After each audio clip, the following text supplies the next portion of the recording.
നമസ്കാരം. ഇന്ത്യൻ മുസ്ലിങ്ങൾ എന്ന് കേൾക്കുമ്പോൾ വർത്തമാന വിദേശികളുടെ മനസ്സിലേക്ക് ഓടിയെത്തുന്ന ഒരേ ഒരു നാമം അദ്ദേഹത്തിന്റേതാണ്. മുസ്ലിം ഇന്ത്യയുടെ പ്രതാപത്തിന്റെ പ്രതീക്ഷ ഉസ്താദ് കാന്തപുരം.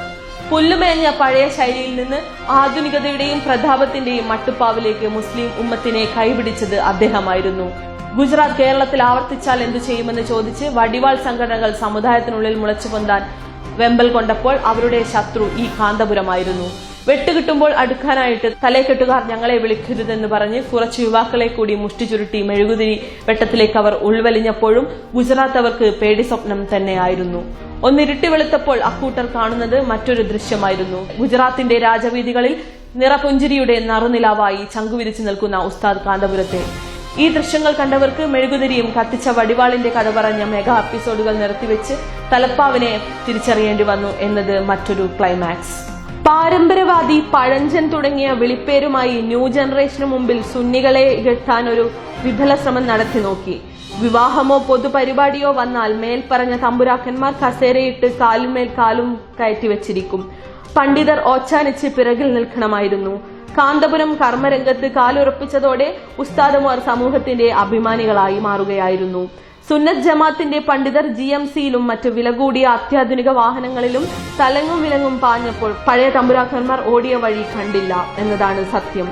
കമ്മിറ്റിക്കാരുടെയും രാഷ്ട്രീയക്കാരുടെയും മുന്നിൽ ഓച്ചാനിച്ചു നിൽക്കുന്ന കീഴ്വഴക്കം തകർത്തെറിഞ്ഞ് അറബിക്കടലിൽ തള്ളിയത് കാന്തപുരമായിരുന്നു. കാൽക്കാശിന് ഗതിയില്ലാത്തവർ എന്ന അഡ്രസ്സിൽ നിന്ന് 3000 കോടിയുടെ ഡ്രീം പ്രൊജക്ടായ നോളജ് സിറ്റി സമുദായത്തിന്റെ കൈവെള്ളയിലേക്ക് വച്ചതോടെ ഈ സംഗതിയാകെ തലകുത്തി മറഞ്ഞു. ഞങ്ങൾക്കും പറ്റും, പക്ഷേ ലക്ഷ്യമല്ലാത്തതുകൊണ്ട് ഞങ്ങൾ ഇതിലില്ലെന്ന് നോളജ് സിറ്റിയെ പേരെടുത്ത് ബഹുമാനപ്പെട്ട ഒരു നേതാവ് പറയുമ്പോൾ വെറും 100 കോടി ഒപ്പിക്കാൻ മരണവാർത്തയുടെയും മയ്യത്ത് നിസ്കാരത്തിന്റെയും മെഗാ ഓഫറിന്റെ എപ്പിസോഡുമായി പിന്നാമ്പുറ ചിട്ടവട്ടങ്ങൾ കലങ്ങി മറിയുന്നതിനും ലക്ഷ്യവും മാർഗവും രണ്ടാണെന്ന എമണ്ടൻ ന്യായീകരണവുമായി കോമഡി ഇറക്കുന്ന ഓൺലൈൻ പോരാളികളുടെ ദയനീയതയും ഓർക്കാൻ എവിടെ സമയം. പഴയത് പറയരുതാത്തതാണ്, പക്ഷേ ചില വിജയങ്ങൾ വരച്ചിടമെങ്കിൽ അതിനായി അതിജീവിച്ച വെല്ലുവിളികളുടെ ചില ചിത്രമെങ്കിലും വർത്തമാനകാലത്തേക്ക് മറനീക്കേണ്ടി വരും. വിരൽ ചൂണ്ടപ്പെടുന്നവർക്ക് സങ്കടമാകുന്നുണ്ടെങ്കിൽ മനഃപൂർവ്വമല്ല, ക്ഷമിക്കുമല്ലോ. അസൂയാലുക്കൾ കളം നിറഞ്ഞാടുമ്പോഴും അറബിക്കടലിനെയും തോൽപ്പിച്ച് ഈ കാന്തപുരം നിറഞ്ഞൊഴുകുകയാണ്. പണ്ഡിതരിലെ പ്രൊഫഷണൽ എന്ന് പണ്ടൊരിക്കൽ മലയാള മനോരമ വിശേഷിപ്പിച്ചത് വെറുതെയല്ല. രാജ്യത്തിന്റെ ഭരണസിരാ കേന്ദ്രങ്ങളും നീതിപാലകരും നിയമവൃത്തങ്ങളും പത്രക്കാരും എന്ന് വേണ്ട സകല ജനങ്ങൾക്കും സുപരിചിതമായ ഒരു പണ്ഡിത നാമം ഈ കാന്തപുരത്തിന്റേതു മാത്രമാണ്. ജമാഅത്തുകാരന്റെ മാധ്യമം 1989 തന്നെ ചിലത് തുറന്നു പറയാൻ ശ്രമിച്ചെങ്കിലും അവർ നിർബന്ധിതരായി. വിഴുങ്ങിയും വിക്കിയും അവർ പറഞ്ഞൊപ്പിച്ചത് എതിർക്കാനായിരുന്നെങ്കിലും അതിലെ ചില വരികളും ഇന്ന് വെള്ളിമാട് കുന്നിലെ ചെരിഞ്ഞ ഇസ്ലാമിയുടെ ഹെഡ്ക്വാർട്ടേഴ്സിനപ്പുറത്ത് ഉറക്കില്ല രാവുകളാണ് സമ്മാനിക്കുന്നത്.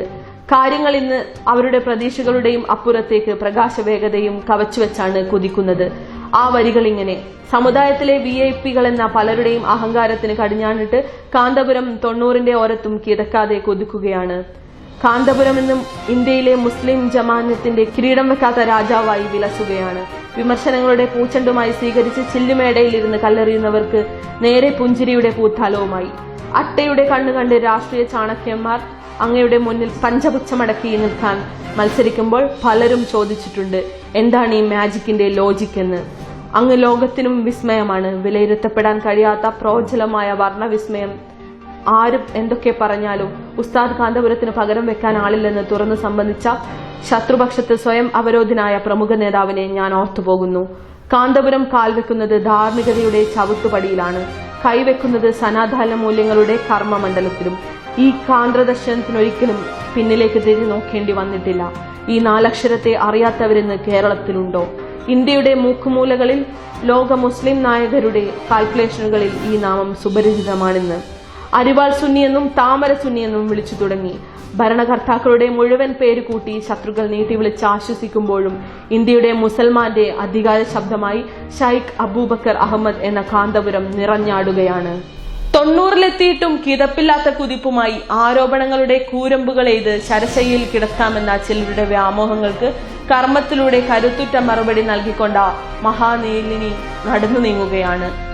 ഈ സമൂഹത്തിനു വേണ്ടി പുതുചരിത്രത്തിന്റെ പിറവിക്ക് ചുക്കാൻ പിടിച്ച് ഇനി ഒരു പരിചയപ്പെടുത്തൽ ആവശ്യമില്ലാത്ത വിധം ജനകോടികളുടെ മനസ്സിൽ സ്ഥിരപ്രതിഷ്ഠ നേടിയ മർക്കസ് സുഹാവത്തി സുന്നയുടെ 43ാം സമ്മേളനം ഈ വരുന്ന ഏപ്രിലിൽ നടക്കുകയാണ്. വർത്തമാന ലോകത്തിന്റെ ഹൈടെക് സിറ്റിയും അത്യാധുനിക ആത്മീയ ഭൗതിക അറിവിന്റെ അവസാന വാക്കുമായി കർമ്മരംഗത്തേക്ക് കാലൂന്നുന്ന നോളജ് സിറ്റിയുടെ നറുമണം പരക്കുന്ന ഈ സമ്മേളനത്തിന് നിങ്ങളെയും കാത്ത് ഇന്ത്യയുടെ കാന്തപുരം ഉസ്താദ് ഉണ്ടാകും. കാശ്മീരിന്റെ കുന്നൻ ചെരുവുകളിൽ ഭീകര താണ്ഡവങ്ങളുടെ ക്രൂരതകൾക്ക് മുമ്പിൽ നെഞ്ചകം പൊട്ടുന്ന കുരുന്നുമക്കൾ പ്രതീക്ഷയുടെ പൊൻകിരണങ്ങളായി നോട്ടമിട്ടുന്നതും നീട്ടിവിളിക്കുന്നതും ഇന്ത്യയുടെ സ്വന്തം അബൂബക്കർ സാഹിബിനെയാണെന്നറിയുമ്പോൾ ഇന്ത്യൻ മുസ്ലിങ്ങൾക്ക് അതിജീവനത്തിന്റെ സ്വപ്നവുമായി ബലമായി ചേർത്ത് പിടിക്കുന്നത് ആ കരങ്ങളാണെന്നറിയുമ്പോൾ അഭിമാനിക്കാം.